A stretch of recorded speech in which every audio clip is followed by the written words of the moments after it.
भगवत प्राप्ति उसी को होती विश्व में जिसका एक भी दुश्मन नहीं होता। ध्यान दो, ये जन्म बहुत दुर्लभ है।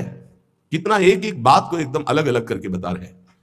तुम्हारे पास धन है, स्त्री है, पुत्र है, मकान है, बड़े मित्र हैं, फाइनल में तुम्हारे पास कुछ नहीं है। राधा राधा नाम जप कर है, अब तुम्हारे पास है, नाम जप है। साधु संग, हाँ ये तुम्हारे पास है। वाणी गायन, हाँ ये ठीक है। दूसरों की परोपकार भरी सेवा, हाँ है तुम्हारे पास संपत्ति है, ये जाएगी आपके साथ। मम धी, धी माने बुद्धि, मम माने मेरा। इनको कभी मेरे भाव से स्वीकार मत करो कि मेरी पत्नी, मेरा पुत्र, मेरा धन, मेरा मकान। तुम्हारा शरीर भी तुम्हारा नहीं है, ये छूट जाएंगे यही। तो क्या भाव करें इनसे? भगवत भाव। इनमें जो पावर है वो सब में भगवान बैठे हैं। ऐसा भाव करोगे तो ये भाव तुम्हारा उद्धार कर देगा, संसार में फंसने नहीं देगा। और स्वशत्रु पीड़ायाम समन्तात, शत्रु भाव रखकर कोई हमसे कितनी भी हमें पीड़ा दे, हमको उससे शत्रु भाव नहीं होने देना, क्योंकि मुझे भगवत प्राप्ति करनी है। अगर एक से भी शत्रु भाव हो गया तो भगवत प्राप्ति में बाधा पड़ जाएगी। ये पक्की बात है। अगर कोई तुमसे दुश्मनी करता है, यद्यपि बहुत कठिन है कि वो सामने से कटु वचन बोले, हम हाथ जोड़ के निकलना पड़ेगा, क्योंकि तुम्हें महान पद में जाना है तो हाथ जोड़ना पड़ेगा तुम्हें। देखो यहां भी किसी पद में अगर जाना होता है तो हाथ जोड़ने पड़ते नहीं पड़ते? गांव का प्रधान बनना है ना तो पूरे गांव के घरों में जाते हैं।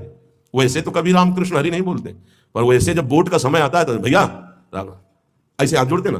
फिर और बड़े बड़े पद, और ये तो परम पद है, इसमें पूरे विश्व का वोट चाहिए। हरिवंश नाम लीन जे अजात शत्रुते सदा, प्रपंच दंभ आदि दे तहां कछु न पेखे। सेवक जी महाराज कह रहे हैं अगर भगवत प्राप्ति करनी है तो पूरे विश्व में कोई भी एक शत्रु नहीं, शत्रु पैदा ही नहीं हुआ। अजात शत्रु भक्त होता है, उसका शत्रु ही नहीं, तो क्या उसकी दुश्मनी या कोई उससे द्वेष नहीं करता, कोई उसको गाली नहीं देता, कोई अपमान नहीं करता? नहीं होता, रोज होता है। पर उनमें भगवत भाव किया मेरे प्रभु।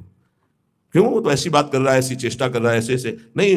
100 रूप में प्रभु आकर के, सैकड़ों रूप में प्रणाम करके सम्मान बढ़ा रहे, तो 2-4 रूप में आकर उसका बैलेंस ठीक कर रहे हैं। बड़े कृपालु हैं।